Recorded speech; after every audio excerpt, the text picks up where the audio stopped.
Assalamualaikum warahmatullahi wabarakatuh. Tetap semangat ya belajarnya walaupun belajar di rumah. Jadi hari ini kita akan belajar mengenai tema 4 berbagai pekerjaan, subtu jenis-jenis pekerjaan pembelajaran ke-1. Nah, sekarang anak-anak bisa menyiapkan alat tulisnya ya. Mari kita belajar bersama hari ini.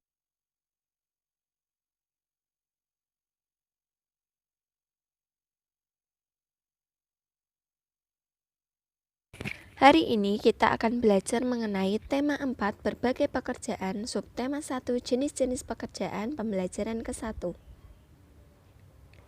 Tujuan pembelajaran 1. Setelah membaca cerita tentang pelestarian alam, siswa dapat menjelaskan, menyimpulkan, dan menuliskan contoh kegiatan pentingnya upaya keseimbangan dan pelestarian sumber daya alam di lingkungan dengan detail. 2. Setelah membaca cerita tentang pelestarian alam, siswa dapat menginformasikan pentingnya menjaga keseimbangan alam dan kelestarian sumber daya alam dalam bentuk peta pikiran dengan tepat. 3. Setelah membaca teks dan mengamati gambar tentang pekerjaan di pegunungan, siswa dapat menyebutkan, membandingkan, dan menyimpulkan jenis pekerjaan sesuai tempat tinggal masyarakat dengan tepat. 4. Setelah membaca teks dan mengamati gambar tentang pekerjaan di pegunungan, siswa dapat menuliskan laporan tentang jenis pekerjaan dalam bentuk tulisan dengan lengkap. 5. Setelah membaca teks dan mengamati gambar tentang pekerjaan di pegunungan, siswa dapat menjelaskan, menganalisis, dan menilai ulasan dan apa yang dapat diulas dari buku sastra dengan benar. 6. Setelah membaca cerita tentang pelestarian alam, siswa dapat mendemonstrasikan pendapat pribadi tentang isi buku sastra yang dapat dipilih dan dibaca sendiri secara lisan dan tulis yang didukung oleh alasan dengan tepat. Upaya menjaga keseimbangan alam dan pelestarian sumber daya alam. Menjaga keseimbangan alam perlu dilakukan agar tidak merugikan manusia maupun makhluk hidup lainnya. Contoh usaha yang dapat dilakukan untuk melestarikan sumber daya alam adalah sebagai berikut. 1. Penanaman hutan kembali. 2. Membuat tambak di aliran sungai untuk budidaya berbagai jenis hewan, seperti ikan dan udang. 3. Meningkatkan penggunaan sumber daya alam yang tidak terbatas, misalnya matahari, air, dan udara. Upaya untuk menjaga keseimbangan dan pelestarian lingkungan alam di rumah. Yang pertama, membuang sampah pada tempatnya. Yang kedua, menggunakan listrik dengan bijak. Yang ketiga, menghindari pemborosan bahan bakar. Yang keempat, menghemat penggunaan kertas.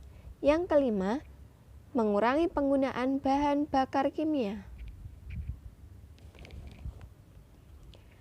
Jenis-jenis pekerjaan sesuai tempat tinggal masyarakat. Jenis pekerjaan di dataran tinggi. Dataran tinggi memiliki suhu yang sejuk. Masyarakat yang tinggal di dataran tinggi biasanya bekerja sebagai peternak, pedagang, dan pekebun tanaman perkebunan. Contoh tanaman yang ditanam antara lain teh, sayur-sayuran, dan buah-buahan. Yang kedua, jenis pekerjaan di dataran rendah. Dataran rendah biasanya memiliki tanah yang subur dan landai. Maka dari itu cocok dimanfaatkan sebagai tempat bertani. Banyak masyarakat di dataran rendah bekerja sebagai petani, tanaman padi, kelapa tebu, dan lain sebagainya.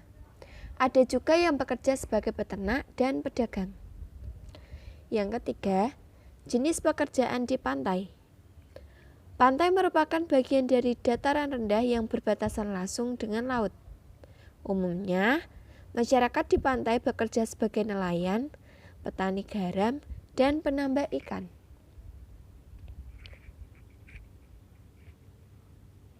Mengulas isi buku sastra. Mengulas isi buku sastra berarti menjelaskan satu persatu hal yang dibahas di dalam buku. Selain itu, mengulas isi buku juga berarti menilai atau memberi pendapat terhadap buku yang sudah dibaca. Hasil dari mengulas disebut ulasan.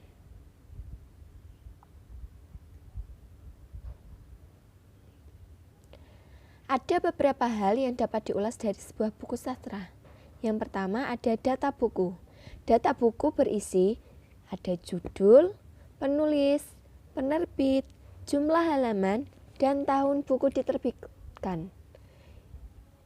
Kedua, inti cerita yang dapat di dalam buku. Ketiga, manfaat membaca buku tersebut. Keempat, kelebihan dan kekurangan dari buku. Terima kasih. Bagaimana pembelajaran hari ini? Apakah menyenangkan? Semoga tetap menyenangkan ya. Jadi hari ini kita belajar mengenai upaya untuk melestarikan sumber daya alam. Yang kedua kita belajar mengenai jenis-jenis pekerjaan berdasarkan lingkungan. Yang ketiga kita belajar mengenai mengulas isi buku sastra. Nah, semoga kita tetap semangat belajar walaupun di rumah saja. Dan tetap jangan lupa ya, kita patuhi protokol kesehatan. Kita wajib memakai masker. Kita berada di luar rumah dan sering-sering cuci tangan. Semoga kita selalu dalam keadaan sehat walafiat. Nah, jadi pembelajaran kali ini cukup di sini. Kurang lebihnya mohon maaf. Wassalamualaikum warahmatullahi wabarakatuh.